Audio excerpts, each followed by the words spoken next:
माननीय उप मुख्यमंत्री दिल्ली का आर्थिक सर्वेक्षण 2020-21 प्रस्तुत करेंगे। अध्यक्ष महोदय, मैं आपकी अनुमति से दिल्ली के आर्थिक सर्वेक्षण 2020-21 की हिंदी और अंग्रेजी प्रति सदन पटल पर प्रस्तुत करता हूं। मैं अनिल वाजपेयी जी, मैं आपको समय दूंगी। वाजपेयी जी, पहले आप मेरी सुन लेंगे। वाजपेयी जी, पहले आप मेरी सुनेंगे। 1 मिनट।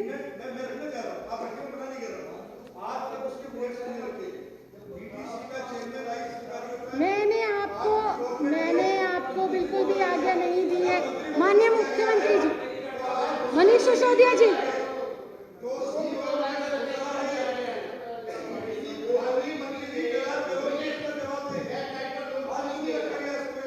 आपको मंत्री जी से मैं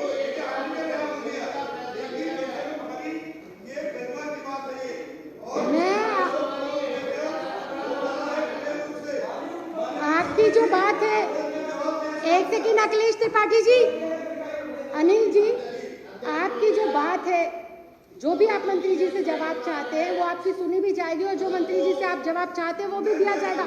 अभी माननीय उप मुख्यमंत्री जी अपना वक्तव्य दे रहे हैं। 2 मिनट आप बैठ जाइए। बैठिए 2 मिनट। माननीय मुख्यमंत्री, हो गया, बैठ मैंने प्लेस कर दिया है। मैं फिर से पढ़ देता हूँ। अध्यक्ष महोदय, मैं आपकी अनुमति से दिल्ली के आर्थिक सर्वेक्षण जब तक आप लोग बैठेंगे नहीं 2020-21 की हिंदी और अंग्रेजी प्रति सदन पटल पर प्रस्तुत करता हूँ। लेकर नहीं खड़े होंगे जब तक आपकी बात नहीं सुनी जाएगी। जब तक आपकी बात नहीं सुनी जाएगी, आप बैठिए। आप नहीं बैठेंगे तो आपकी कोई बात नहीं सुनी जाएगी। और मैं आपसे उम्मीद करती हूँ कि आप अनुशासन में रहें।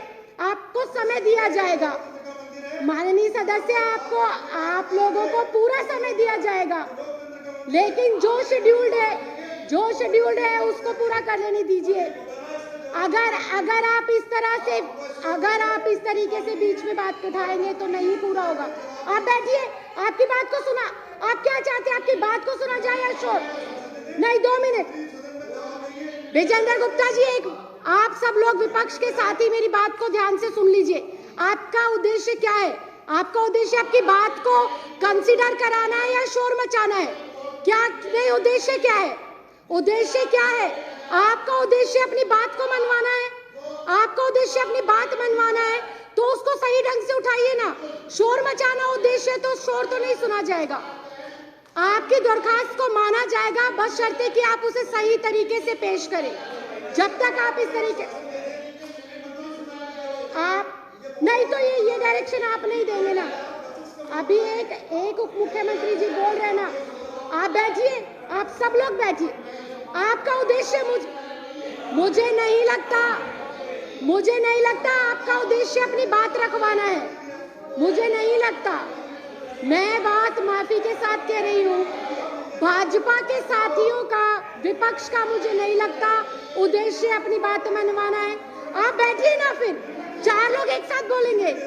4 लोग तो रूलिंग दे तो रहे हैं।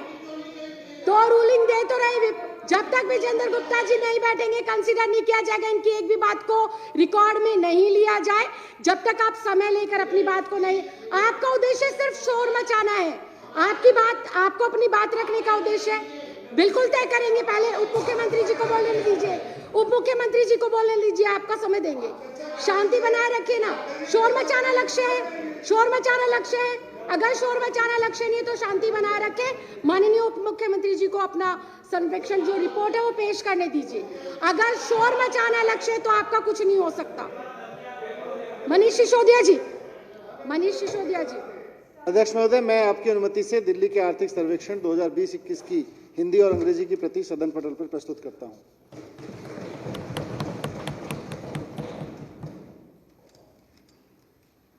अब श्री दिलीप कुमार पांडे जी कार्य मंत्रणा समिति का प्रथम प्रतिवेदन प्रस्तुत करेंगे।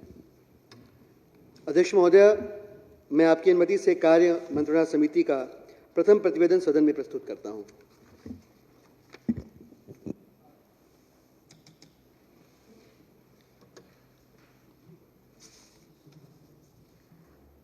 अब श्री मनीष सिसोदिया जी, माननीय उप मुख्यमंत्री राष्ट्रीय राजधानी क्षेत्र दिल्ली के आउटकम बजट 2020-2021 की 31 दिसंबर 2020 तक की स्टेटस रिपोर्ट प्रस्तुत करेंगे। धन्यवाद अध्यक्ष महोदया।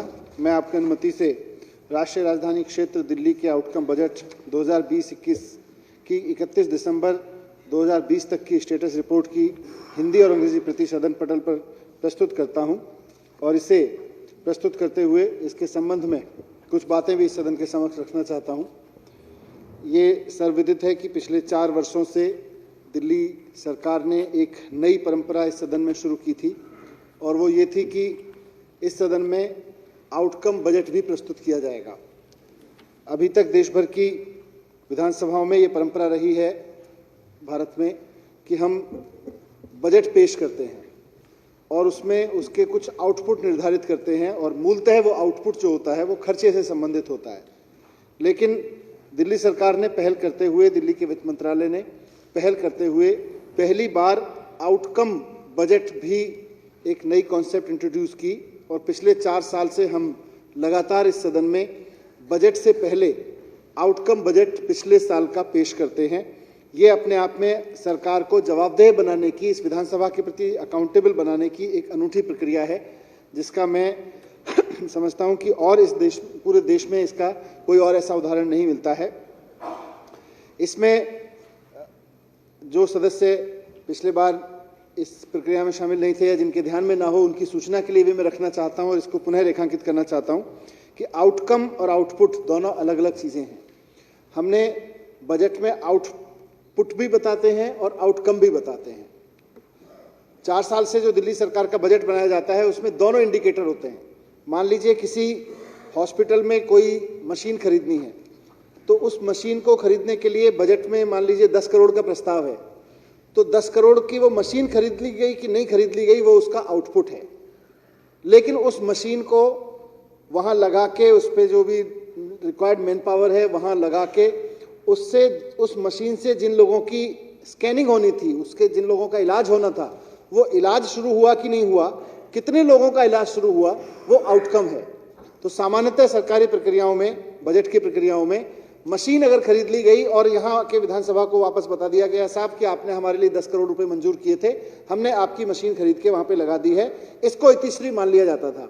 लेकिन हमारी सरकार ने इफेक्टिव आउटकम इंश्योर करने के लिए ये परंपरा शुरू की कि मशीन खरीदने भर से काम नहीं चलेगा, ये भी देखना होगा कि उस मशीन पे कितने लोगों का टेस्ट हुआ।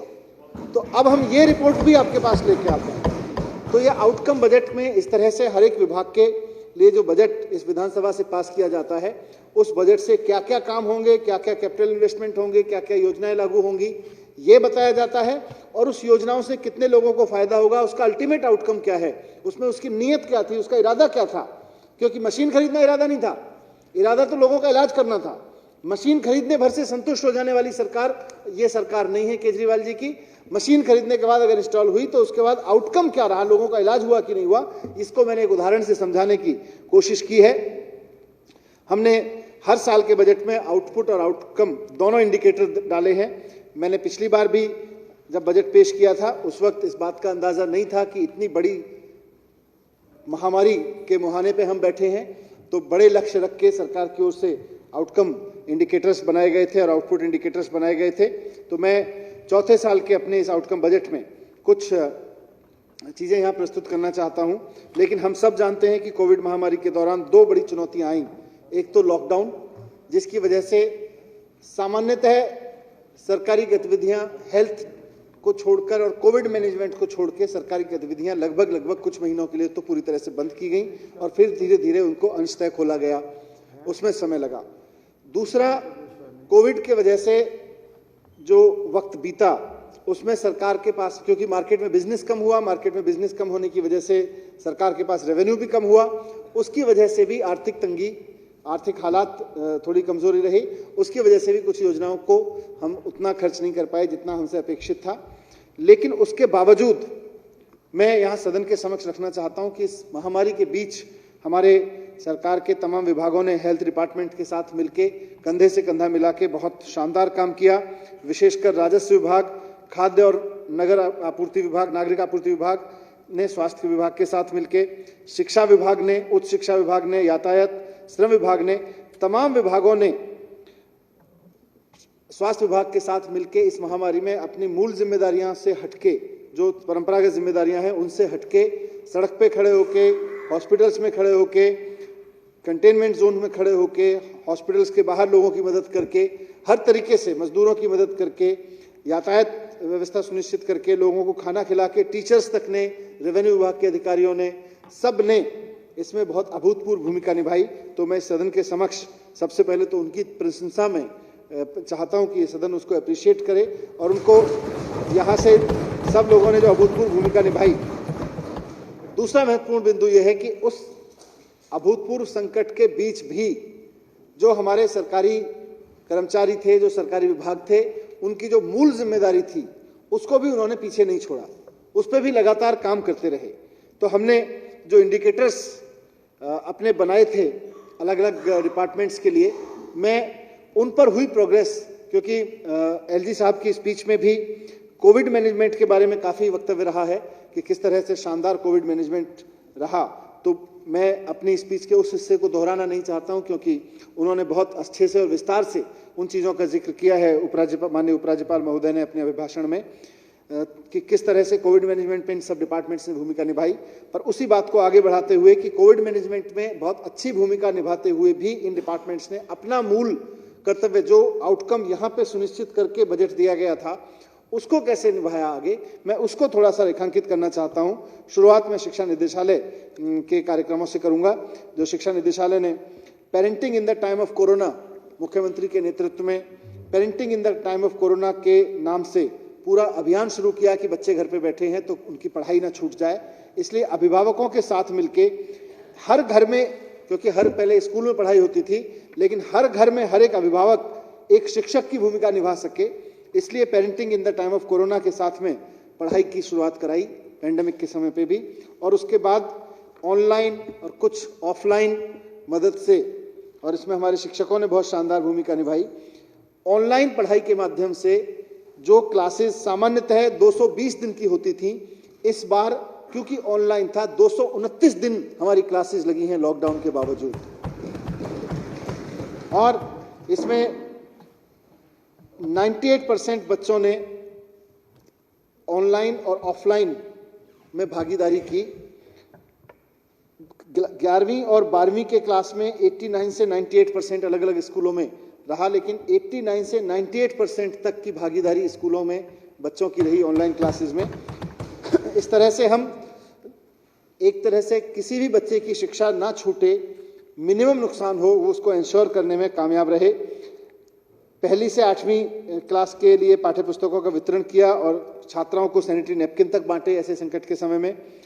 तो इस तरह से शिक्षा निदेशालय ने जो काम किया उसके बेस पे मैं अगर कहूं तो 2020-21 के आउटकम बजट में हमने 37 स्कीम शामिल की थी और उन 37 स्कीम्स में से हमने 182 पर आउटकम इंडिकेटर तय किए थे। 182 तरह के इंडिकेटर्स हमने निकाले थे। इसमें से 44 संकेतक इंडिकेटर बहुत महत्वपूर्ण थे। तो जो आउटकम है इस बार का कि इन 44 में से 37 पर हमारा पूरा काम ऑन ट्रैक रहा।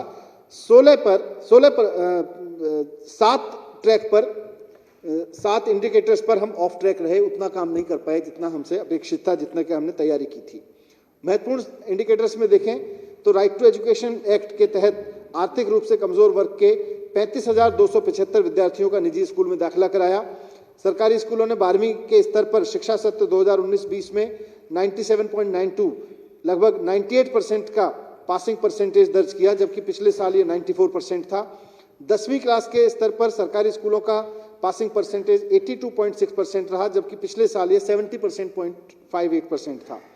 सरकारी स्कूलों के प्राइमरी और अपर प्राइमरी क्लासेस में 7.87 लाख 7,87,000 विद्यार्थी 2020-21 के दौरान मिड डे मील योजना से भी लाभान्वित हुए। लॉकडाउन के बावजूद उनको मिड डे मील उनके घर पे पैक तरीके से पहुंचाया गया। 728 सरकारी स्कूल भवनों में से जो हमारा काम पहले हमने इंडिकेटर में तय किया था, दिसंबर तक 459 में सीसीटीवी कैमरा लगाने का काम पूरा हो गया था और ये और भी आगे अब बढ़ चुका है वर्तमान में जब मैं रिपोर्ट प्रस्तुत कर रहा हूं। इसी तरह से हायर एजुकेशन डायरेक्टरेट ने 2020-21 के आउटकम बजट में 13 कार्यक्रम और स्कीम शामिल किए थे, जिसमें 234 आउटपुट इंडिकेटर्स हमने इसमें बनाए थे। इनमें से 61 महत्वपूर्ण थे। इसकी प्रोग्रेस ये है कि 84% यानी कि 51 इंडिकेटर्स पर ऑन ट्रैक हैं, सही से पूरा सेटिस्फैक्ट्री काम हुआ। 16% यानी कि 10 इंडिकेटर्स ऐसे हैं जिन पर ऑफ ट्रैक रहे, जिन पर हम सेटिस्फैक्ट्री काम नहीं कर सके, हम संतुष्ट नहीं हुए उससे। महत्वपूर्ण इंडिकेटर्स में देखें तो आईपी यूनिवर्सिटी का जो ईस्ट कैंपस है उसका निर्माण कार्य 2017 में शुरू किया गया था, तो पीडब्ल्यूडी ने दिसंबर 2020 तक की जो रिपोर्ट दी है उसमें 80% वो उस वक्त तक कंप्लीट हो चुका था। दिल्ली सरकार द्वारा पूरी तरह वित्त पोषित दिल्ली विश्वविद्यालय के 12 कॉलेजों में वर्ष 2020-21 में कुल 8,248 नए स्टूडेंट नामांकित किए गए। 19-20 के दौरान 7,539 विद्यार्थियों का नामांकन हुआ था। 2020-21 के दौरान merit cum means linked financial assistance scheme के तहत 3,760 विद्यार्थियों को फाइनेंशियल असिस्टेंस उपलब्ध कराई गई दिल्ली सरकार की ओर से। टेक्निकल एजुकेशन डिपार्टमेंट में 26 कार्यक्रम स्कीम शामिल की गई थी, जिसमें 331 आउटकम इंडिकेटर्स शामिल किए गए थे। 129 इसमें से बहुत महत्वपूर्ण थे। रिपोर्ट को देखें तो ऑन ट्रैक 103 80% जो है इसके 129 के ऑन ट्रैक हैं और 26 इंडिकेटर्स यानी 20% ऑफ ट्रैक हैं। महत्वपूर्ण इंडिकेटर्स में से 2021 में यूजी और पीजी तकनीकी कॉलेज विश्वविद्यालयों के विद्यार्थियों के प्रवेश की संख्या बढ़कर 9,531 हो गई, जबकि पिछले साल वो 8,423 थी। दिसंबर महीने तक पॉलिटेक्निक डिप्लोमा पाठ्यक्रम में 41,000 विद्यार्थियों ने प्रवेश लिया। पीएचडी कार्यक्रम में 393 विद्यार्थियों ने प्रवेश लिया और 106 विद्यार्थियों को पीएचडी की डिग्री प्रदान की गई, क्योंकि रिसर्च हमारे कॉलेज यूनिवर्सिटीज में अब बढ़ रही है, ये इस बात का इंडिकेटर है। अलग अलग टेक्निकल कॉलेजेस और विश्वविद्यालयों में अध्ययन कर रहे 2,798 विद्यार्थियों को कैंपस प्लेसमेंट मिला। 2,798 विद्यार्थियों को सीधे नौकरी मिल गई अपने अपने कॉलेज से। दिसंबर महीने तक 530 फैकल्टीज के 1581 शोध पत्र प्रकाशित हुए। ये भी अपने आप में एक उपलब्धि है, क्योंकि रिसर्च जैसे जैसे बढ़ रही है, हमारे जो हायर एजुकेशन के फैकल्टीज हैं वो उनका नेम फेम बढ़ रहा है और उनके शोध पत्र प्रकाशित हो रहे हैं, उनके साइटेशंस बढ़ रहे हैं। अब मैं स्वास्थ्य विभाग के आउटकम बजट पर आता हूं। आउटकम बजट 2020-21 में 56 कार्यक्रम हेल्थ डिपार्टमेंट में शामिल किए गए थे, जिसमें 1,616 आउटकम इंडिकेटर्स थे। इनमें से 499 इंपॉर्टेंट इंडिकेटर्स थे। इन 499 में से 402 यानी कि 80% ऑन ट्रैक हैं, 73 इंडिकेटर्स ऑफ ट्रैक हैं और 24 अभी उसमें उनके बारे में रिपोर्ट्स अवेलेबल नहीं हैं इस रिपोर्ट में। महत्वपूर्ण इंडिकेटर्स में दिसंबर 2020 तक 496 आम आदमी मोहल्ला क्लिनिक स्थापित किए गए। इसमें लक्ष्य 750 क्लिनिक का था। औसतन प्रत्येक आम आदमी मोहल्ला क्लिनिक प्रतिदिन 97 रोगियों को चिकित्सा सुविधा उपलब्ध करा रहा है। 2020-21 के दौरान 9 से 11 महीने की आयु वर्ग के लगभग 1,82,000 बच्चों को पूर्ण टीकाकरण किया गया, जबकि लक्ष्य 2,96,000 बच्चों के टीकाकरण का था। आशा कार्यकर्ताओं ने 1,20,000 संस्थागत प्रसव कराए। दिसंबर 2020 तक टीबी से ग्रस्त 59,646 रोगियों का उपचार किया गया, लॉकडाउन के बीच में भी और कोविड के मैनेजमेंट के बीच में भी। दिसंबर 2020 तक औषधि नियंत्रण विभाग ने लगभग 3,073 बिक्री कंपनियों का निरीक्षण किया और नियमों का उल्लंघन करने वाले 397 के लाइसेंस निलंबित या रद्द किए। सोशल वेलफेयर डिपार्टमेंट 29 इंडिकेटर इसमें शामिल थे, इसमें प्रोजेक्ट स्कीम शामिल थे, जिसमें 187 आउटकम इंडिकेटर्स थे। इसमें से 87 इंपॉर्टेंट इंडिकेटर्स थे। इसमें से 87 इंडिकेटर्स में से 54 इंडिकेटर्स ऑन ट्रैक हैं, यानी कि 62%। 18 इंडिकेटर्स ऑफ ट्रैक हैं, नॉट अवेलेबल 17% की जानकारी अभी इसमें नहीं शामिल हुई है। इसमें इंपॉर्टेंट इंडिकेटर्स में 2020-21 में करीब 4,39,000 वरिष्ठ नागरिकों को मासिक वित्तीय सहायता उपलब्ध कराई गई, जिसमें 2019-20 में ये संख्या लगभग 4,64,000 थी। 2021 में 1,06,000 दिव्यांगों को वित्तीय सहायता दी गई, जबकि उससे पहले ये 95,324 थी। 2020-21 में 1,11,145 परिवारों को एक बार वन टाइम फाइनेंशियल असिस्टेंस उपलब्ध कराई गई, जिसके ऐसे लोग जिनके भरण पोषण करने वाले मुखिया की मृत्यु हो गई थी। महिला और बाल विकास विभाग ने, अध्यक्ष महोदय, 25 कार्यक्रम आउटकम बजट में इसमें शामिल थे उसमें बजट में, जिसमें आउटकम बजट में 200 इंडिकेटर्स रखे गए थे। उसमें से 151 इंडिकेटर्स इंपॉर्टेंट इंडिकेटर्स मार्क किए थे। इनमें से 60% यानी कि 90 इंडिकेटर्स ऑन ट्रैक हैं, 45 इंडिकेटर्स ऑफ ट्रैक हैं। इसमें इंपॉर्टेंट की स्थिति यह है कि 2020-21 में 2,75,000 विपत्तिग्रस्त महिलाओं को मासिक वित्तीय सहायता उपलब्ध कराई गई, जबकि पिछले साल 2,66,000 महिलाओं को ऐसी वित्तीय सहायता दी गई थी। लाडली योजना में विभाग ने 2020 तक नए नामांकन जन्म और विद्यालय स्तर के लिए 3,33,241 आवेदन प्राप्त किए। इसका लक्ष्य 65,000 था, लेकिन स्कूल ना खुलने की वजह से और एनरोलमेंट का क्योंकि नर्सरी और केजी में उसमें एडमिशन नहीं हो पाए, उस वजह से ये अभी लक्ष्य इस साल हासिल किया जाएगा। लगभग 3,304 का नामांकन दिसंबर तक किया गया था। लगभग 13 लाख बच्चों और गर्भवती स्तनपान कराने वाली माताओं को आईसीडीएस के तहत 1,07,055 आंगनबाड़ी केंद्रों के माध्यम से 10,755 आंगनबाड़ी केंद्रों के माध्यम से पोषण, टीकाकरण, स्वास्थ्य सेवा और प्री स्कूल की सुविधाएं दी गई। परिवहन विभाग अध्यक्ष महोदय, आउटकम बजट में पिछले बजट में 24 प्रोजेक्ट शामिल किए गए थे, स्कीम शामिल थी। उसमें से 248 आउटकम इंडिकेटर्स थे। इनमें से 34 महत्वपूर्ण इंडिकेटर्स थे। इन 34 में से 24 पर ऑन ट्रैक है और 10 यानी 29% ऑफ ट्रैक हैं।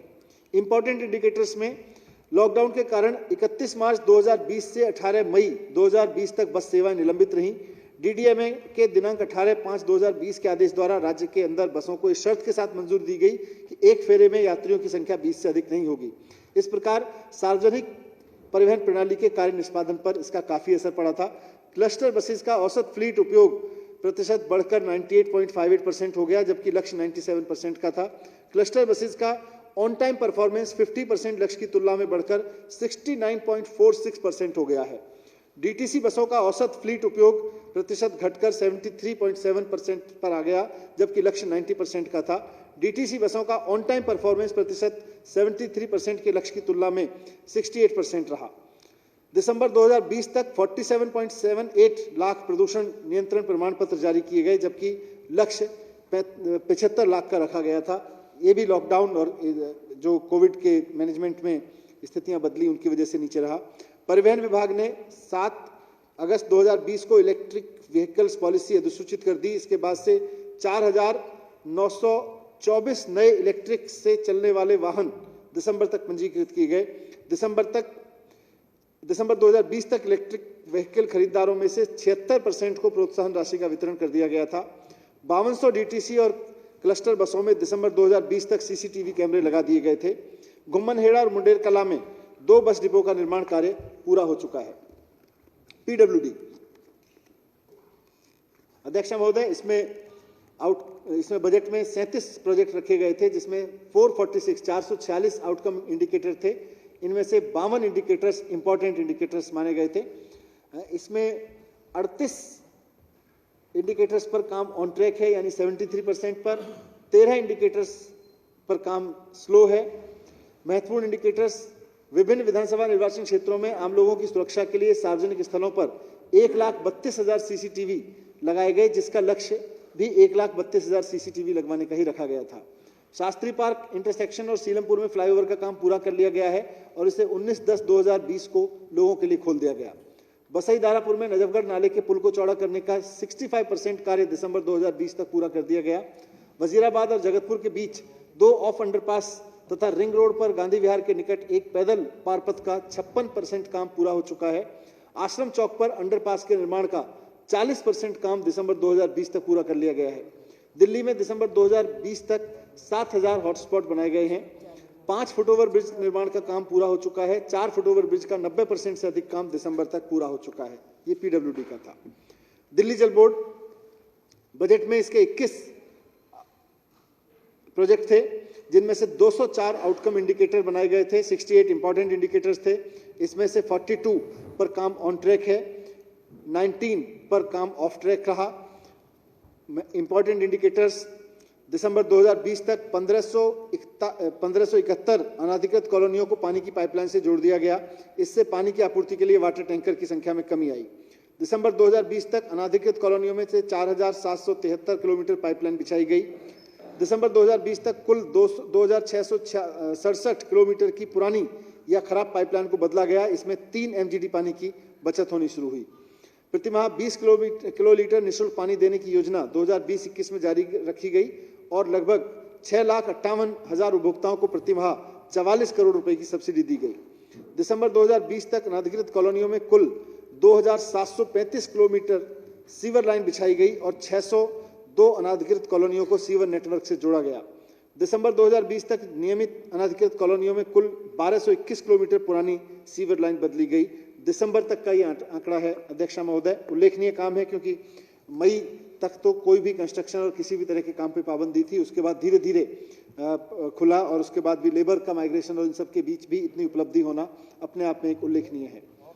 विद्युत विभाग, इसमें 15 प्रोजेक्ट शामिल किए गए थे। 108 आउटकम इंडिकेटर्स थे, जिनमें 52 महत्वपूर्ण इंडिकेटर्स थे। इनमें से 39 ऑन ट्रैक हैं, ऑफ ट्रैक 7 हैं, नॉट अवेलेबल अभी 6 हैं जिन पे कुछ काम नहीं हुआ। महत्वपूर्ण संकेतकों की स्थिति यह है, दिसंबर 2020 में ट्रांसमिशन प्रणाली की उपलब्धता बढ़कर 99.26% हो गई। अप्रैल से दिसंबर 2020 के दौरान दिल्ली ने 6,314 मेगावाट की पीक डिमांड पूरी की। 2019-20 में एंटी एंड सी लॉस 8.66% रहा। बिजली विभाग ने 200 यूनिट प्रतिमाह बिजली की खपत करने वाले घरेलू उपभोक्ताओं को बिजली शुल्क में 100% की सब्सिडी दी और 201 से 400 यूनिट तक की खपत वाले उपभोक्ताओं को 800 रुपए प्रतिमाह तक की सब्सिडी दी गई। इससे 36,50,000 घरेलू उपभोक्ताओं को फायदा हुआ। ये संख्या कुल घरेलू बिजली उपभोक्ताओं की करीब 89% है, यानी कि 89% परिवारों को दिल्ली में सब्सिडाइज्ड रेट पे या मुफ्त बिजली का फायदा मिल रहा है। दिसंबर 2020 तक दिल्ली में 185 मेगावाट क्षमता का सौर ऊर्जा संयंत्र लगाया गया। लक्ष्य 300 मेगावाट का था। इन संयंत्रों से 500 मेगा यूनिट बिजली का उत्पादन हुआ। वार्षिक लक्ष्य 500 मेगा यूनिट का था, यानी कि जितना बिजली का उत्पादन लक्ष्य था सौर ऊर्जा से उतना तो हासिल कर लिया गया। अभी और मेगावाट के संयंत्र लगाए जाने बाकी हैं। पर्यावरण विभाग, आउटकम बजट में 19 कार्यक्रम शामिल किए गए थे। इसमें 132 आउटकम इंडिकेटर थे, 33 इंपॉर्टेंट इंडिकेटर्स थे। इनकी प्रगति में 26 पर ऑन ट्रैक है, 5 ऑफ ट्रैक हैं, 2 इंडिकेटर्स पे नॉट अवेलेबल है। सभी 26 इंपॉर्टेंट इंडिकेटर्स में सभी 26 परिवेशी वायु गुणवत्ता निगरानी केंद्र चल रहे हैं। उद्योग, बिजली संयंत्र, होटल इत्यादि से होने वाले उत्सर्जन के सैंपल 621 सैंपल्स का दिसंबर 2020 तक परीक्षण किया गया, जबकि 2020-21 में 700 नमूनों का परीक्षण का लक्ष्य रखा गया था। 2020 तक बैटरी संचालित टू व्हीलर के लिए 1,747 लाभार्थियों को सब्सिडी दी गई। दिसंबर 2020 तक बैटरी संचालित 4 व्हीलर के लिए 771 लाभार्थियों को सब्सिडी दी गई। महात्मा गांधी जलवायु परिवर्तन रोकथाम संस्थान द्वारा 44 ऑनलाइन प्रशिक्षण कार्यक्रम वर्ष 2020 दिसंबर 2020 तक चलाए गए, जिनमें 2,768 प्रतिभागी शामिल हुए, जबकि लक्ष्य 3,000 प्रतिभागियों को ट्रेनिंग देने का था। फॉरेस्ट डिपार्टमेंट, इसमें 8 कार्यक्रम शामिल किए गए थे। 115 आउटकम इंडिकेटर्स थे, 89 महत्वपूर्ण इंडिकेटर्स थे। उनकी प्रोग्रेस रिपोर्ट इस प्रकार है। 69 यानी 77% पर काम ऑन ट्रैक है। 14 इंडिकेटर्स यानी 16% पर ऑफ ट्रैक है और 6 यानी 7% का नॉट अवेलेबल रिपोर्ट है। महत्वपूर्ण संकेतकों की स्थिति यह है कि दिसंबर 2020 तक ETF द्वारा 3 लाख पौधे लगाए गए। 2020-21 के दौरान 2.5 लाख पौधे का लक्ष्य था, यानी कि इससे ज्यादा लगा लिए गए। दिसंबर 2020 तक अभयारण्य से बाहर 1,91,000 पौधे लगाए गए। 2020-21 के लिए 1,93,000 का लक्ष्य रखा गया था। दिसंबर 2020 तक 3.88 लाख पौधे निःशुल्क वितरित किए गए। 3.5 लाख पौधे वितरित करने का लक्ष्य रखा गया था, यानी कि जन भागीदारी भी और बढ़ रही है। शहरी वनों का सृजन और प्रबंधन योजना के अंतर्गत दिसंबर 2020 तक 5 शहर वन सृजित किए गए और प्रबंधित किए गए, जबकि 5 वनों का ही लक्ष्य रखा गया था। अध्यक्ष महोदय, ये प्रमुख डिपार्टमेंट और उनके प्रमुख इंडिकेटर्स पे मैंने अपना अभी वक्तव्य रखा। और ये जैसा मैंने कहा कि ये अपने आप में बेजोड़ पहल है, बजटीय पहल है, जो योजनाओं और कार्यक्रमों की निगरानी की प्रक्रिया को बदल रही है। यह न केवल आम जनता और हमारे विभागों के लिए एक सेल्फ असेसमेंट उपकरण है, बल्कि शोधकर्ताओं के लिए और विभिन्न विभागों के कामकाज और उसके कार्यक्रमों का अध्ययन करने का एक ऐसा दस्तावेज भी है जिसका देश भर के राज्यों द्वारा अनुकरण किया जा सकता है। आउटकम बजट के संदर्भों में विभागों के प्रदर्शन की समीक्षा की एक पहल है जो सरकार का एक अतुलनीय और साहसिक कदम है, जो वर्ष के अंत में मात्रात्मक और पारदर्शी तरीके से किए गए कार्य का मूल्यांकन प्रस्तुत करता है। विभाग अब अधिक सक्रिय हैं, इसकी वजह से और अधिक लक्ष्य उन्मुख होकर दृष्टिकोण के साथ काम करते हैं, जिसके बेहतर परिणाम हासिल हो रहे हैं। आउटकम बजट अब हमारी शासन प्रणाली का एक अभिन्न अंग बन गया है और सरकार को उसके प्रदर्शन के आधार पर सभी विभागों को रैंकिंग करने में हमें मदद मिलती है। आउटकम बजट 2021-22 को तैयार करने की कवायद अगले जो बजट आएगा, जिसको कल पेश किया जाएगा, उसका आउटकम बजट तैयार करने की कवायद विभाग द्वारा पहले ही शुरू कर दी गई है और आउटकम बजट की एक प्रति सभी मान्य सदस्यों को मई 2021 तक उपलब्ध करा दी जाएगी और इसे योजना विभाग की वेबसाइट पर भी अपलोड कर दिया जाएगा। यह अपनी नियमित निगरानी के लिए 2021-22 के लिए विभिन्न संकेतकों के लक्ष्य में 2020-21 की उपलब्धियां भी पेश करेगा। बहुत बहुत धन्यवाद अध्यक्ष।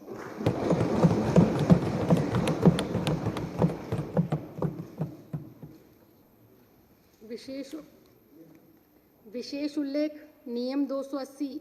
माननीय सदस्यगण, विशेष उल्लेख नियम 280 के तहत उठाए जाने वाले मामलों के लिए कुल 7 नोटिस प्राप्त हुए। इन सभी मामलों को पढ़ा हुआ माना जाए।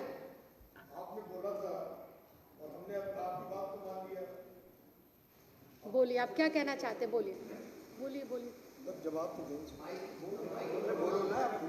आप बोलिए। हमारी मांग ये थी उनके साथ कि जो ये डीटीसी के हमारे मंत्री, बोल रहा हूँ बस, जो हमारे माननीय डीटीसी के जो चेयरमैन भी हैं और माननीय मंत्री जी हैं, तो जो इनको रखना चाहिए, इन्होंने आज तक वेबसाइट पे अपलोड नहीं किया। क्या कारण है? क्या जेबीएम कंपनी से इनका इंटरेस्ट है? और 200 करोड़ रुपए का खुलेआम घोटाला है।